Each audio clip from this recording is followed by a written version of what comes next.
Hi and welcome back to the garden. Today is Tuesday, May 19th. Slugs and Bugs Part 2.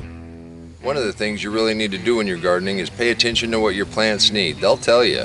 We came out to get some kale and Swiss chard for a little stir fry last night, and lo and behold, we got cabbage loopers. Let's see what we can find. A lot of this, the more you mechanically can remove, the better off you are. We also got a whole bunch of rain lately. We had put out beer traps, they got flooded with water, they're pretty effective, but we've got a bunch of snails right now. Like I said in the other video, we try to go soft, then we go a little harder, and then we go to the extreme. We're not to the extreme yet, but we're going to look at a couple other methods on deterring and eliminating some of the pests that like to eat what we like to eat. We like to use the iron phosphate when we have an excess amount of slugs. The beer traps, we've added a couple traps, that's what's in the picture. But that formula, the beer with a little vinegar and a little powdered sugar, seems to work very, very well. And then we got a little neem oil, which we mixed up last year, that we can do a light spray on the kale.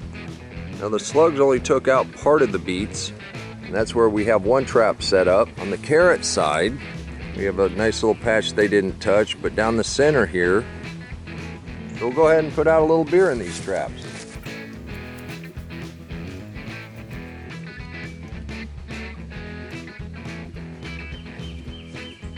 Slug pellets that are non-poisonous to pets and stuff are the iron phosphate, from what I understand. These seem to be pretty safe. We've used them from time to time.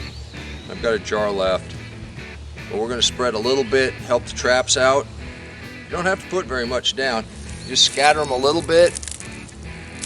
The slugs are attracted to them, they eat it, they stop.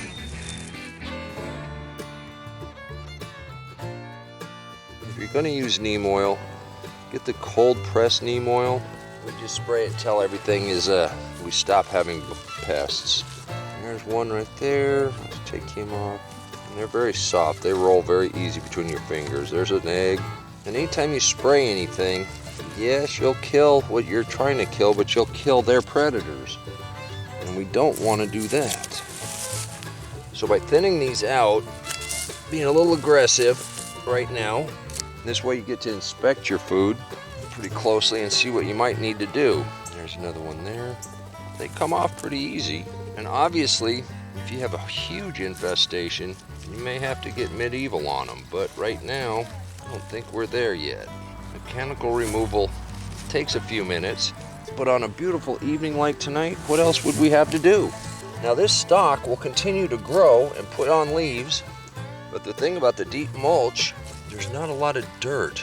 Even with the amount of heavy rain we've had, most gardens splash a lot of dirt up on the leaves. You can see I'm taking these off right here. You can tell your grandchildren about the time you stayed in the garden and smushed worms. If you'd like to be part of the subscriber submission team, message me on Facebook. Send me some pictures of your garden. We want to highlight your successes. It seems to be very popular.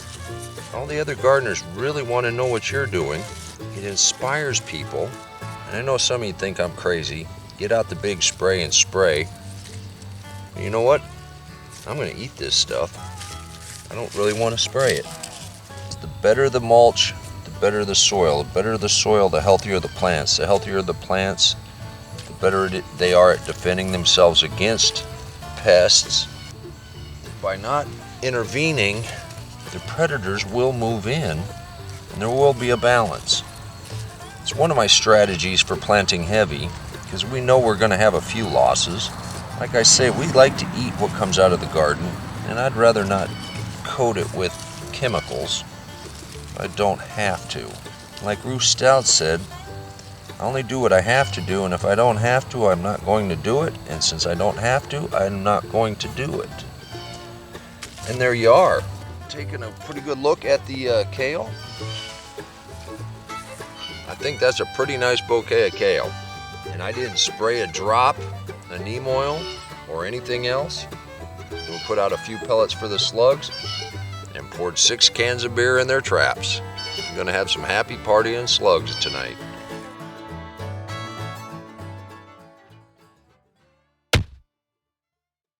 Come on, let's plant. Let's go plant garden.